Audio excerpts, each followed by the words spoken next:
Hello everyone. आज हम लोग देखेंगे यूपी पीसीएस में 2012 से 2023 तक के आए इन्वायरमेंट पर्यावरण के सारे प्रश्न और आज का लेक्चर इस सीरीज का सेट नंबर 2 है। तो आते हैं पहले क्वेश्चन पे। और हाँ, चैनल को सब्सक्राइब जरूर कर लें। वर्ष 1987 में संयुक्त राष्ट्र में पर्यावरण से संबंधित एक प्रतिवेदन की प्रस्तुति के उपरांत धारणीय विकास सस्टेनेबल डेवलपमेंट पर चर्चा आरंभ हुई। वह प्रतिवेदन था, तो ऑप्शन बी आपका यहाँ पे सही आंसर हो जाएगा, आवर कॉमन फ्यूचर। वर्ष 1987 में संयुक्त राष्ट्र में पर्यावरण से संबंधित एक प्रतिवेदन की प्रस्तुति के उपरांत धारणीय विकास सस्टेनेबल डेवलपमेंट पर चर्चा आरंभ हुई। वह प्रतिवेदन था, ऑप्शन बी आपका यहाँ पे सही आंसर होगा, आवर कॉमन फ्यूचर। और इसे ब्रटलैंड रिपोर्ट से भी जानते हैं।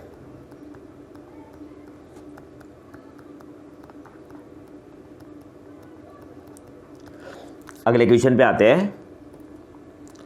वर्ष 1962 में प्रकाशित पुस्तक साइलेंट स्प्रिंग, जिससे विश्व के पर्यावरणीय आंदोलन को गति मिली, इसके लेखक कौन है? सही आंसर यहाँ पे क्या होगा? ऑप्शन सी आपका यहाँ पे सही आंसर होगा, रेचल कार्सन। वर्ष 1962 में प्रकाशित पुस्तक साइलेंट स्प्रिंग, जिससे विश्व के पर्यावरणीय आंदोलन को गति मिली, इसके लेखक है, तो ऑप्शन सी आपका यहाँ पे सही आंसर होगा, रेचल कार्सन। अगले क्वेश्चन पे आते हैं। निम्नलिखित में से कौन सा एक वन्य प्राणियों के विलुप्तीकरण का प्रमुख कारण नहीं है? तो गिवन ऑप्शन में ऑप्शन डी आपका यहाँ पे सही आंसर होगा, जनसंख्या की तीव्र वृद्धि। पूछ क्या रहा है, निम्नलिखित में से कौन सा एक वन्य प्राणियों के विलुप्तीकरण का प्रमुख कारण नहीं है? तो ऑप्शन ए जो आपका है, प्राकृतिक आवास का नष्ट होना, ये आपका कारण है। जंगलों में आग लगा देना, ये भी प्रमुख कारण है। वन्य प्राणियों का अवैध वाणिज्यिक व्यापार, ये भी आपका प्रमुख कारण है। जनसंख्या की तीव्र वृद्धि, ये प्रमुख कारण नहीं है, तो ऑप्शन डी आपका यहाँ पे सही आंसर होगा। अगले क्वेश्चन पे आते हैं। भारत सरकार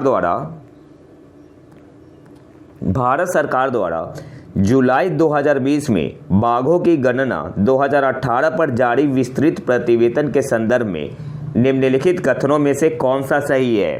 पहला क्या आपका, भारत में विश्व की कुल बाघों की आबादी का 70% है, तो पहला आपका सही है। दूसरा क्या है, भारत के लगभग 30% बाघ अभयारण्यों के बाहर रहते हैं, तो सेकंड भी सही है। तो हमें क्या चूज करना है, कौन सा सही है? तो यहाँ पे सही आंसर क्या हो जाएगा, ऑप्शन सी 1 और 2 दोनों। अब हम लोग आते हैं 2022 के डेटा पे। 2022 के डेटा पे आते हैं।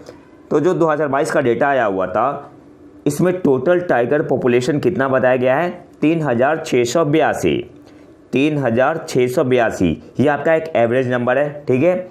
इसमें आपका कैमरा ट्रैप्ड और नॉन कैमरा ट्रैप्ड दोनों है, ये भी आपको याद रखना है। 2022 के अनुसार जो टोटल टाइगर पॉपुलेशन है कितना है? 3682 एवरेज नंबर है, camera plus non camera trap है। इसके अलावा भारत में अभी टोटल टाइगर रिजर्व कितने हैं? तो 55 है। 54वां कौन सा है? तो 54वां बना था 54th नंबर का वीरांगना दुर्गावती टाइगर रिजर्व, ये आपका मध्य प्रदेश में है। और 55वां कौन सा बना है? धौलपुर करौली टाइगर रिजर्व, ये आपका है राजस्थान में। इसके अलावा सबसे ज़्यादा टाइगर कौन से स्टेट में है? तो मध्य प्रदेश में है। कितना है? 785। फिर कर्नाटक में है 563, उत्तराखंड में है 560, महाराष्ट्र में 444। तो ये सारे इंपॉर्टेंट पॉइंट है, आपको याद रखने हैं। अगले क्वेश्चन पे आते हैं। सूची 1 को सूची 2 से मिलाना है। एक तरफ आपका है राष्ट्रीय उद्यान, दूसरी तरफ राज्य। तो इंद्रावती आपका है छत्तीसगढ़ में, तो आपका ए का क्या हो जाएगा? ए का 4 हो जाएगा, ए का आपका हो जाएगा 4। मोलेम कहाँ है? गोवा में। मोलेम कहाँ है? गोवा में है, तो बी का आपका क्या हो जाएगा? तीसरा। बी का आपका हो जाएगा तीसरा। कलेसर ये आपका है हरियाणा में, सी का आपका दूसरा हो जाएगा, सी का आपका हो जाएगा दूसरा। डी क्या है? बेतवा। तो यहाँ बेतवा नहीं होगा, यहाँ होगा बेतला होगा यहाँ पे। और ये आपका है झारखंड, पलामू में है, तो डी का आपका पहला हो जाएगा, डी का पहला। सही आंसर क्या होगा? 4 3 2 1। कौन से ऑप्शन में है? 4 3 2 1। ऑप्शन ए आपका यहाँ पे सही आंसर होगा। अगले क्वेश्चन पे आते हैं। निम्नलिखित घटनाओं का उनके प्रारंभ के कालानुक्रम में व्यवस्थित कीजिए। प्रोजेक्ट टाइगर, अच्छा प्रोजेक्ट टाइगर 1973 में आया था, 1973 में। प्रोजेक्ट एलिफेंट, प्रोजेक्ट हाथी 1992।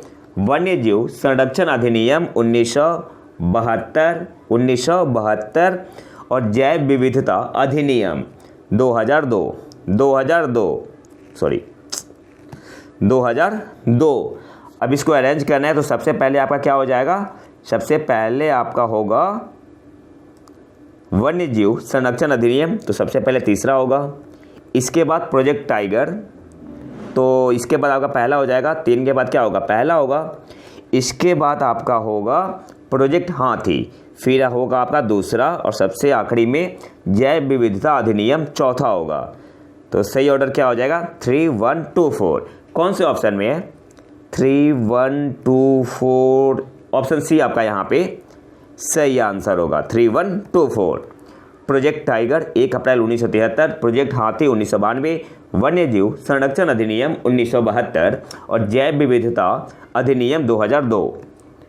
तो सही आंसर क्या होगा, सबसे पहले तीसरा, फिर पहला, फिर दूसरा और सबसे आखिरी में चौथा। अगले क्वेश्चन पे आते हैं।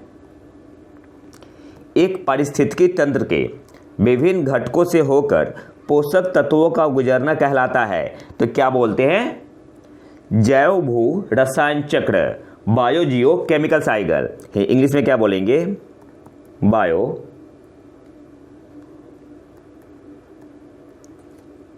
Chemical cycle. ऑप्शन है आपका यहाँ पे सही आंसर होगा। एक पारिस्थितिकी तंत्र के विभिन्न घटकों से होकर पोषक तत्वों का गुजरना कहलाता है जैव भू रसायन चक्र। ऑप्शन है आपका यहाँ पे सही आंसर होगा। अगले क्वेश्चन पे आते हैं। हरित गृह प्रभाव के अभाव में भू सतह का औसत तापमान होगा तो -18 डिग्री सेल्सियस।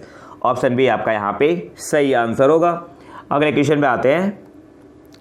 समुदायों का पूर्ण क्रम जो क्रमशः एक निश्चित स्थान पर बदलता है क्या कहलाता है, तो शियर बोलते हैं। ऑप्शन बी आपका यहाँ पे सही आंसर होगा, SERE। समुदायों का पूर्ण क्रम जो क्रमशः एक निश्चित स्थान पर बदलता है क्या कहलाता है, शियर। ऑप्शन बी आपका यहाँ पे सही आंसर होगा। अगले क्वेश्चन पे आते हैं। पोषकीय सस्टेनेबल पर्यटन का मुख्य उद्देश्य है, तो इसका मुख्य उद्देश्य क्या है, सांस्कृतिक अखंडता और पारिस्थितिक प्रक्रियाओं को बनाए रखते हुए पर्यटन और पर्यावरण प्रबंध करना। पोषकीय पर्यटन का मुख्य उद्देश्य है, ऑप्शन सी आपका यहाँ पे सही आंसर होगा, सांस्कृतिक अखंडता और पारिस्थितिक प्रक्रियाओं को बनाए रखते हुए पर्यटन और पर्यावरण प्रबंधन करना। ऑप्शन सी आपका यहाँ पे सही आंसर होगा। इसके अलावा आपको एक और पॉइंट याद रखना है। WTO द्वारा पोषकीय पर्यटन हेतु, इंपॉर्टेंट पॉइंट है, पोषकीय पर्यटन हेतु 12 लक्ष्यों को परिभाषित किया गया है। 12 लक्ष्यों को परिभाषित किया गया है। कितने लक्ष्यों को, 12 लक्ष्यों को परिभाषित किया गया है। तो ये पॉइंट आपको याद रखना है, एग्जाम में पूछ सकता है। अगले क्वेश्चन पे आते हैं। निम्नलिखित में से कौन सा एक प्राकृतिक रूप में वायुमंडल में पाई जाने वाली ग्रीन हाउस गैस नहीं है, तो यहाँ पे सही आंसर क्या होगा, नाइट्रोजन ऑक्साइड। ऑप्शन है आपका यहाँ पे सही आंसर होगा। अगले क्वेश्चन पे आते हैं। सामान्यतः पर्यावरण को निम्न प्रकार से वर्गीकृत किया जा सकता है, निम्नलिखित में से कौन सा एक इस वर्गीकरण का अंश नहीं है, तो भौतिक पर्यावरण होता है, सांस्कृतिक पर्यावरण होता है, जैविकीय पर्यावरण होता है, परिचालन पर्यावरण ही आपका नहीं होगा। तो ऑप्शन है आपका यहाँ पे सही आंसर होगा। सामान्यतः पर्यावरण को निम्न प्रकार से वर्गीकृत किया जा सकता है, निम्नलिखित में से कौन सा एक इस वर्गीकरण का अंश नहीं है, तो ऑप्शन है आपका यहाँ पे सही आंसर होगा, परिचालन पर्यावरण। अगले क्वेश्चन पे आते हैं। पारिस्थितिकी संक्रमण अवधारणा का सर्वप्रथम प्रयोग किया गया? तो बेनेट के द्वारा, ऑप्शन बी आपका यहाँ पे सही आंसर होगा। और इनका पूरा नाम क्या था? John W Bennett. पूरा नाम था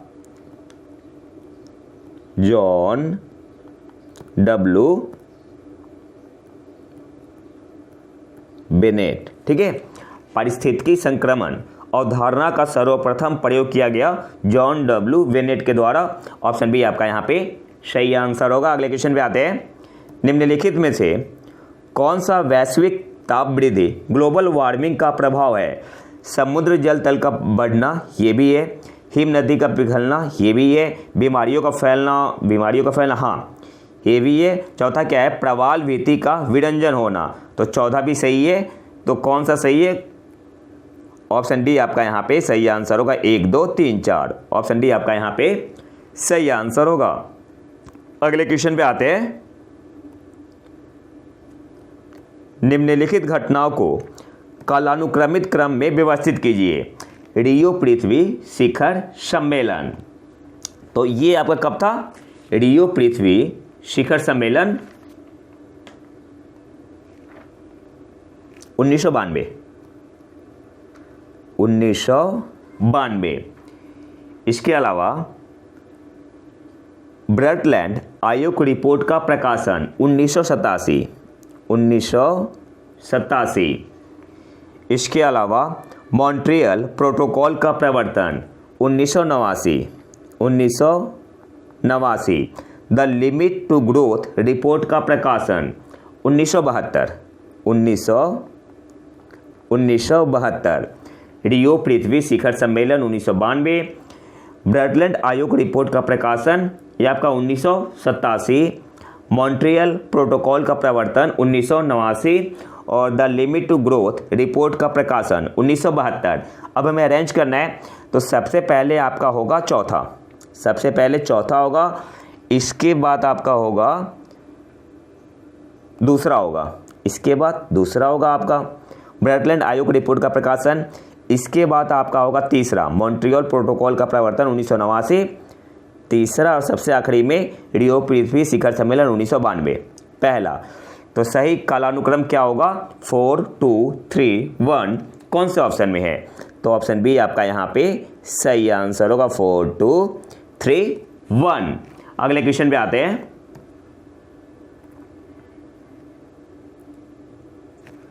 राष्ट्रीय चंबल अभयारण्य निम्नलिखित में से किस राज्य का हिस्सा नहीं है? तो ऑप्शन सी आपका यहाँ पे सही आंसर होगा, हरियाणा। अगले क्वेश्चन पे आते हैं।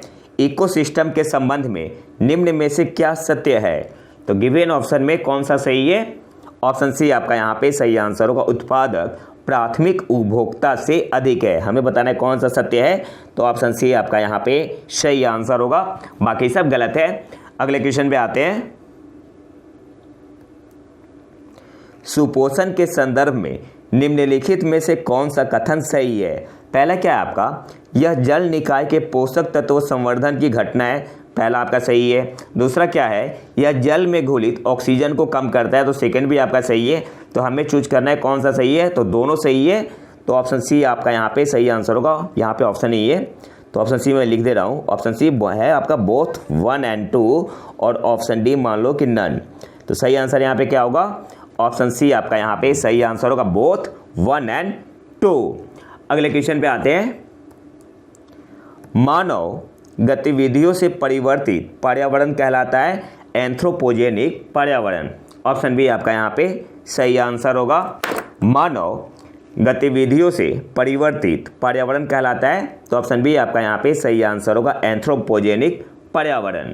अगले क्वेश्चन पे आते हैं। निम्नलिखित कथनों में से कौन सा सत्य नहीं है? तो यहाँ पे आपका सही आंसर क्या होगा?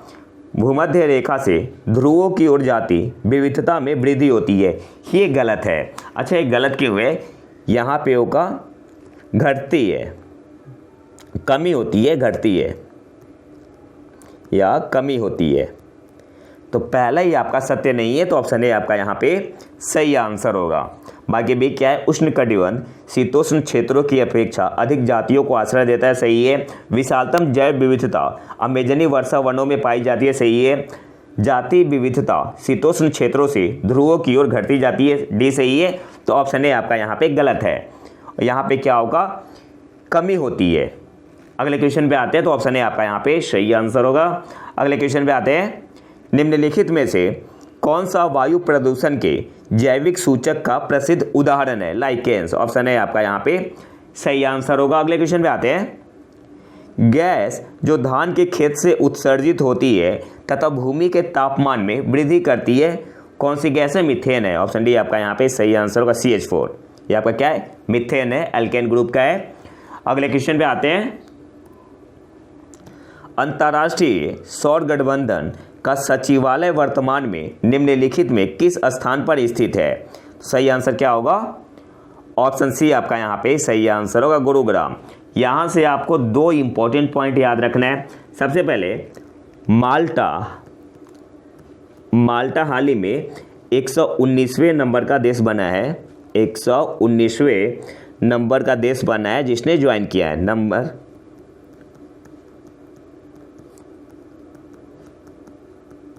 जिसने international solar alliance ISA join किया है, ISA ज्वाइन किया है। और इन्हें बोलते हैं सिग्नेचरी कंट्री, ठीक है, एज ए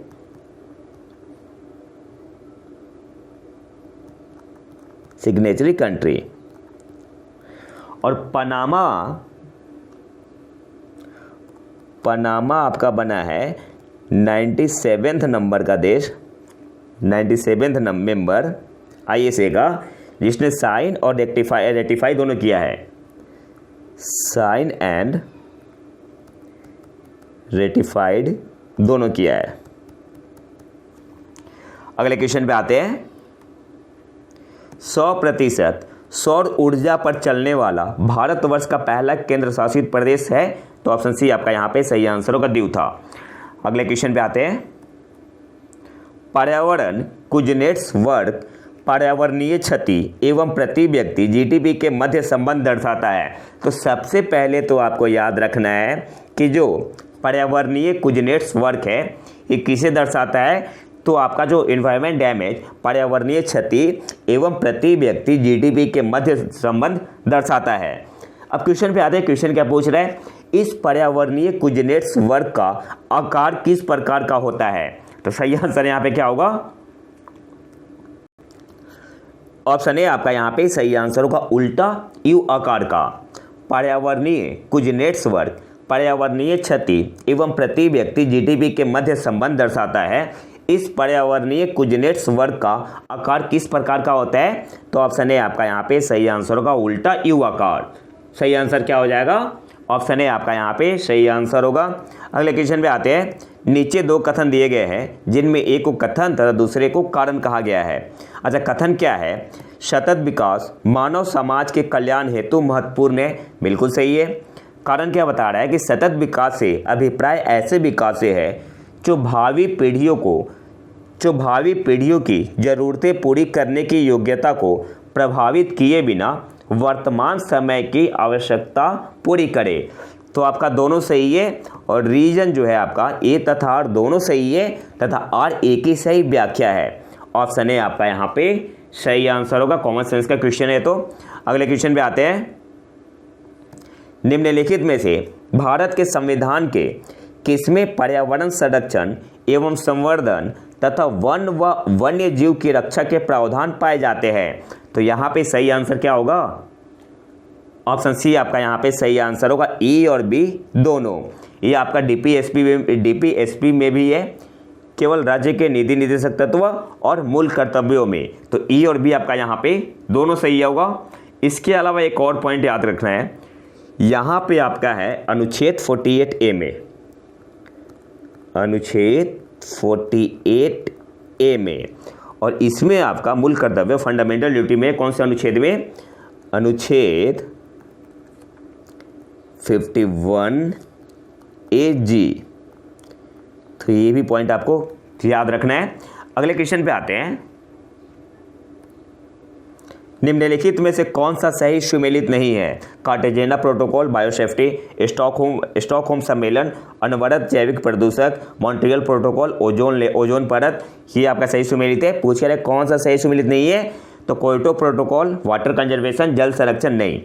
तो ऑप्शन डी आपका यहाँ पे सही सुमेलित नहीं है। जो आपका क्योटो प्रोटोकॉल है ये आपका वैश्विक तापमान में योगदान देने वाले गैसों के उत्सर्जन में कमी लाना इसका ऑब्जेक्टिव है, उद्देश्य है। वैश्विक तापमान में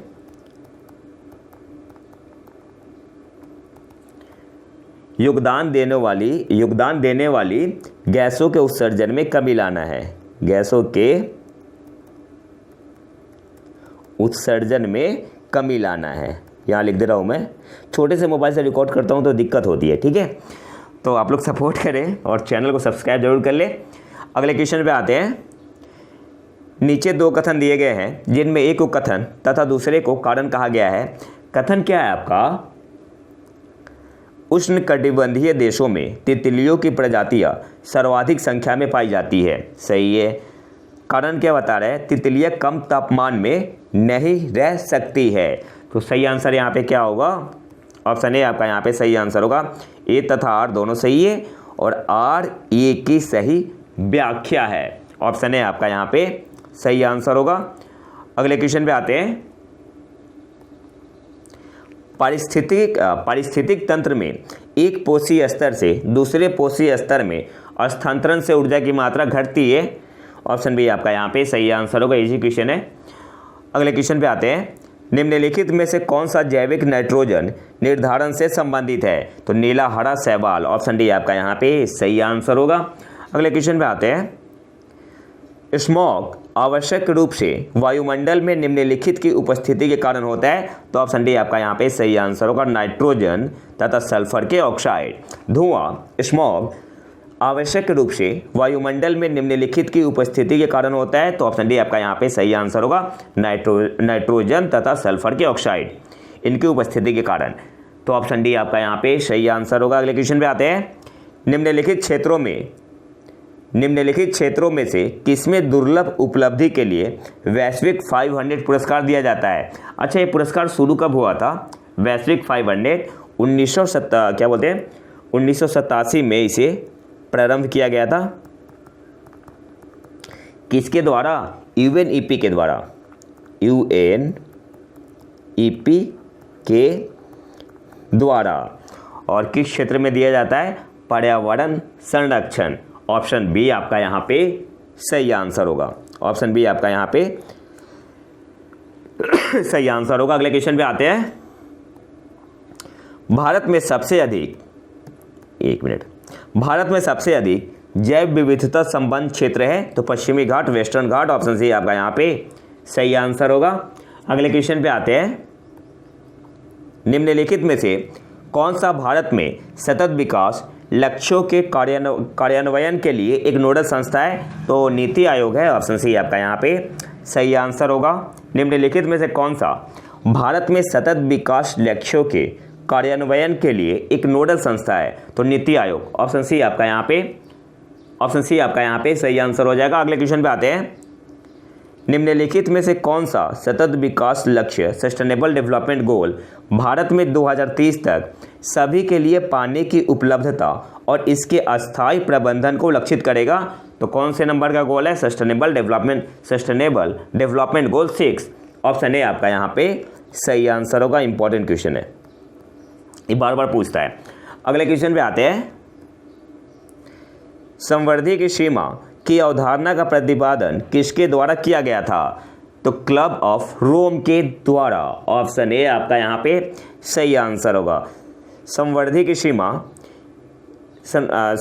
सीमा की अवधारणा का प्रतिपादन किसके द्वारा किया गया था? क्लब ऑफ रोम के द्वारा।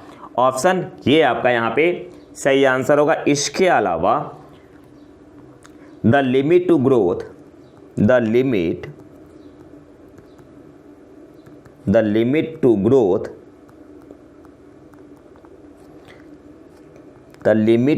का प्रतिपादन भी किसके द्वारा किया गया था?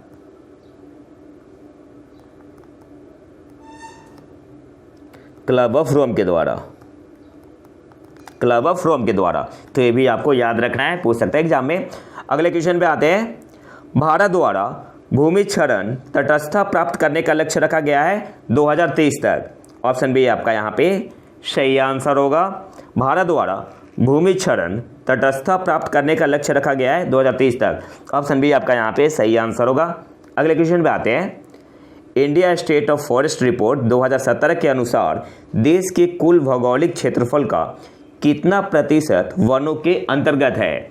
तो यहाँ पे जो सही आंसर होगा क्या होगा, तो अगर 2017 के अनुसार देखें तब आंसर क्या होगा, ऑप्शन सी होगा। लेकिन हम लोग यहाँ पे देखेंगे 2021 के अनुसार, ठीक है, 2021 के अनुसार 2021 के अनुसार कितना है, तो टोटल फॉरेस्ट कवर जो है, टोटल फॉरेस्ट कवर ये आपका कितना है, 7,13,789 स्क्वायर किलोमीटर है। इसे थोड़ा अलग लिख दूं मैं, स्क्वायर किलोमीटर है, जो कि कितना है, देश के कुल भौगोलिक क्षेत्र का 21.71% है, 21.71% है। तो अगर 2021 की बात करेंगे तो कितना होगा, 21.71% होगा 2021 के अनुसार। अगले क्वेश्चन पे आते हैं। भारत में बाघ परियोजना कब शुरू की गई। तो यहाँ पे कोई भी सही नहीं है आंसर। क्यों? क्योंकि यहाँ पे 1973 है ही नहीं। जो बाघ प्रोजेक्ट टाइगर था ये आपका कब शुरू हुआ था, ये आपका शुरू हुआ था 1 अप्रैल 1973, 1 अप्रैल 1973 में, ठीक है। तो ये आपका आंसर सही होगा, बाकी कोई भी आंसर आपका यहाँ पे सही नहीं है। 1 अप्रैल 1973 या 1973 सही होगा। अगले क्वेश्चन पे आते हैं। निम्नलिखित में से कौन मानव जनित जीवोम का एक उदाहरण है। जल तंत्र ये आपका नेचुरल है, घास का मैदान नेचुरल है, वर्षावन नेचुरल है, फसली भूमि। ऑप्शन डी आपका यहाँ पे सही आंसर होगा। अगले क्वेश्चन पे आते हैं। निम्नलिखित में से कौन सा जानवर बिना पानी पिए सबसे लंबी अवधि तक रह सकता है। कंगारू चूहा। ऑप्शन डी आपका यहाँ पे सही आंसर होगा। अगले क्वेश्चन पे आते हैं। भारत का प्रथम national centre for marine biodiversity किस शहर में स्थित है। जामनगर में। ऑप्शन बी आपका यहाँ पे सही आंसर होगा। डाचिकम राष्ट्रीय उद्यान निम्नलिखित में से किससे संबंधित है। तो ऑप्शन डी आपका यहाँ पे सही आंसर होगा, हंगोलिया कश्मीर स्टैग। अगले क्वेश्चन पे आते हैं। विश्व जैव विविधता दिवस कब मनाया जाता है। 22 मई को। ऑप्शन बी आपका यहाँ पे सही आंसर होगा। अगले क्वेश्चन पे आते हैं। वैश्विक उष्मन के फलस्वरूप निम्नलिखित में से किसकी बारंबारता और प्रचंडता बढ़ रही है। तो डी उपयुक्त सभी की। ये सारे इजी क्वेश्चन है। निम्नलिखित में से कौन स्ववासन संरक्षण रणनीति का उदाहरण नहीं है। इससे आप इंग्लिश में देखो समझ में आ जाएगा। इसे बोलते हैं इन सिटू। इन सिटू, तो इन सिटू में आपका आता है जैवमंडल अगार, यहाँ सही है। राष्ट्रीय उद्यान नेशनल पार्क भी आता है, पवित्र उपवन भी आता है। ये जो बोटेनिकल गार्डन है वनस्पति बाग, ये आपका आता है एक्स सिटू में। पूछ क्या रहा है, कौन सा इन सिटू संरक्षण रणनीति का उदाहरण नहीं है। तो बी आपका यहाँ पे सही आंसर होगा, वनस्पति बाग बोटेनिकल गार्डन। ये आपका आता है एक्स सिटू में, एक्स सिटू में आता है। अगले क्वेश्चन पे आते हैं। सूर्य के प्रकाश से परावैंगनी विकिरण अभिक्रिया निम्न में से क्या पैदा करती है। ओजोन। ऑप्शन सी आपका यहाँ पे सही आंसर होगा। निम्नलिखित युग्मों में कौन सही सुमेलित नहीं है। तो ऑप्शन डी आपका यहाँ पे सही आंसर होगा, ओजोन परत ट्रोपोस्फेयर। ये गलत है, यहाँ पे आपका होगा स्ट्रेटोस्फेयर। हिंदी में क्या बोलते हैं, समताप मंडल। हिंदी में क्या बोलेंगे, समताप मंडल। तो ऑप्शन डी आपका यहाँ पे सही सुमेलित नहीं है। और आखिरी क्वेश्चन पे आते हैं। निम्नलिखित युग्मों में कौन सही सुमेलित नहीं है। बांदीपुर राष्ट्रीय उद्यान कर्नाटक, मानस वन्यजीव अभयारण्य असम, पेरियार वन्यजीव अभयारण्य केरल, सिमलीपाल राष्ट्रीय उद्यान मध्य प्रदेश। ये गलत है, यहाँ पे आपका उड़ीसा होगा, उड़ीसा होगा। तो ऑप्शन डी आपका यहाँ पे सही सुमेलित नहीं है। तो ये तो था हमारा आज का लेक्चर। अगर आपको इसका PDF चाहिए तो आप हमारे टेलीग्राम चैनल प्रतीक IQ करंट अफेयर को ज्वाइन कर सकते हैं। और अगर वीडियो पसंद आए तो लाइक करें और चैनल को सब्सक्राइब जरूर कर ले। मिलते हैं नए वीडियो में नए टॉपिक के साथ, तब तक के लिए नमस्कार, जय हिंद।